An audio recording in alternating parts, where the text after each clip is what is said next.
पाप की प्रभुता नहीं होगी। जैसे हमने अपना जीवन संसार में रहते हुए पापी जीवन बिताया, उस डाकू ने अपना पापी जीवन बिताया, लेकिन उसने मान लिया, उसने अपने गुनाहों को मानकर छोड़ दिया, तो फिर परमेश्वर क्या कहते हैं कि तब तुम पर पाप की प्रभुता नहीं होगी। जब हम पाप को छोड़ देंगे तो फिर हमारे ऊपर क्या है, पाप राज्य नहीं करेगा, वो पाप की प्रभुता नहीं होगी। जब हम परमेश्वर के अनुग्रह के अधीन आ जाएंगे, तब मानकर पापों को छोड़कर जब हम परमेश्वर के अधीन हो जाएंगे, तो फिर परमेश्वर हम पर अपनी अनुग्रह करेगा, तो फिर हमारे सारे जो गुनाह पाप हैं मिट जाएंगे। क्योंकि आगे आप पढ़ सकते हैं, लिखा, क्योंकि पाप की मजदूरी तो मृत्यु है, परंतु परमेश्वर का वरदान हमारे प्रभु यीशु मसीह में अनंत जीवन है। अनंत जीवन किसका है? वो स्वर्गीय जीवन जो कभी खत्म नहीं होना, जो परमेश्वर हमें देता है।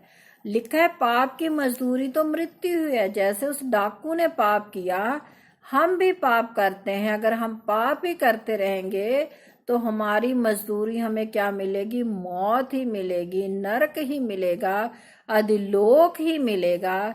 लेकिन जब हम पापों को मान लेंगे, छोड़ देंगे, तब प्रभु हम पर अपनी दया करेगा, अनुग्रह करेगा, तो हमें वो फिर वो जीवन देगा जो अनंत जीवन है, सदा का जीवन है, स्वर्ग लोक का जीवन है।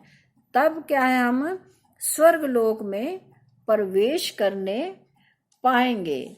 तो आगे हम देखते हैं, इसी की एक दो आयतें हैं। यूहन्ना, पहला यूहन्ना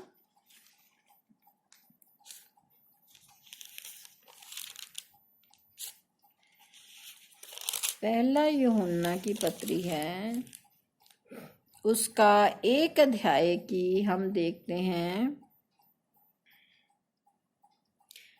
9 आयत। यदि हम अपने पापों को मान ले तो वह हमारे पापों को क्षमा करने और सब अधर्म से शुद्ध करने में विश्वास योग्य और धर्मी है। यदि हम कहें कि हमने पाप नहीं किया तो उसे झूठा ठहराते हैं और उसका वचन हम में नहीं है। यहाँ पर आपने साफ सुन लिया कि यदि हम अपने पापों को मान लेंगे परमेश्वर के आगे, जैसे उस डाकू ने मान लिया परमेश्वर के आगे अपने पापों को, अपने गुनाहों को, तब तो परमेश्वर हम पर अनुग्रह करेगा और हमें बचा लेगा, और हमें वो क्या बचाने में विश्वास योग्य है, हमारा अच्छा वकील है, बन जाएगा, वो हमारे लिए लड़ेगा। तो अगर हम मानेंगे तब, अगर हम मानेंगे नहीं, जैसे अगली आयत में लिखा है कि लोग मानते ही नहीं है, लोग कहते हैं कि हम तो पापी है ही नहीं है। बहुत से लोग ऐसा ही आज कहते हैं कि हम तो पापी नहीं है। जैसे पंजाबी में लोग कहते हैं असी तो पाप कीते ही नहीं है, उन्हें पाप कीते हैं। लेकिन हम क्या करते हैं, दूसरों के गुनाहों को देखते रहते हैं, अपने गुनाहों की ओर हमारा ध्यान कभी नहीं पड़ता कि हम अपनी जिंदगी में कितने गुनाह करते हैं, दिन भर में करते हैं, चुगली चकारी करते हैं, किसी का दिल दुखाते हैं, ठगी करते हैं, परमेश्वर के घर में वायदे करके मुकर जाते हैं, बहुत से गुनाह हम करते हैं। फिर भी हम अपने आप को क्या है, धर्मी ठहराते हैं कि हम धर्मी हैं, और दूसरा इंसान क्या है, पापी है। हम दूसरे को पापी ठहराते हैं, अपने आप को नहीं। तो वचन में लिखा है, क्या ही धन्य है वह जिसके अपराध क्षमा किए गए, वो धन्य होगा जिसके परमेश्वर अपराध क्षमा करेगा। सुलेमान बादशाह कि आप वचनों को, भजनों को पढ़िए, उसमें बहुत दिल को छूने वाली आयतें हैं। अगर आप ध्यान से पढ़ोगे, धन्य उसको कहा गया है जो जिसके अपराध प्रभु क्षमा कर देगा।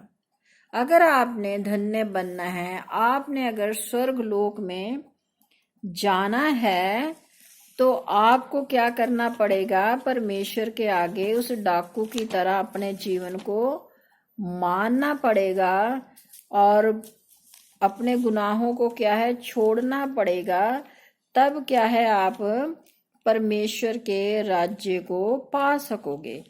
तो हम सब ने जब परमेश्वर के राज्य को पाना है तो उसके लिए हम लास्ट में एक आयत पढ़ते हैं, उसमें लिखा हुआ है, ये भजन संहिता की पुस्तक है, उसका 73 अध्याय है और उसकी हम देखते हैं 25 आयत में, स्वर्ग में मेरा और कौन है, तेरे संग रहते हुए मैं पृथ्वी पर और कुछ नहीं चाहता। तो यहाँ लास्ट में सबसे यही है कि स्वर्ग में मेरा कौन है। आप जानते हैं कि स्वर्ग में कौन है, हमारा परमेश्वर है, प्रभु यीशु मसीह है। वो भजनकार कह रहा है कि स्वर्ग में मेरा कौन है, धरती पर रहते हुए मैं तेरे संग। जब हम धरती पर रह रहे हैं तब परमेश्वर के संग रहते हुए मैं और कुछ नहीं चाहता। वो कह रहा है, अपने दाऊद बादशाह अपने गुनाहों को यहाँ मान रहा है, कहता कि अब तो मैं तेरे ही संग रहूंगा। वचन में पढ़ सकते, उसने गुनाह किया, पाप किया, लेकिन माना, उसने इतना पश्चाताप किया कि वचन में आप पढ़ सकते हैं कि उसका बिछौना जो है आंसुओं से भीग गया। उसने अपने गुनाह को मान लिया, फिर परमेश्वर ने उस पर अनुग्रह कर दिया, परमेश्वर ने उसे माफ कर दिया।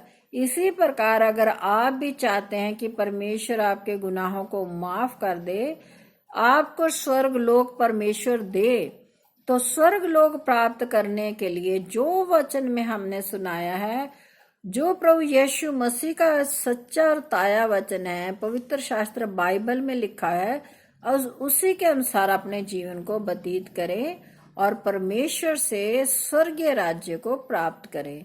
तो सबको जय मसीह की।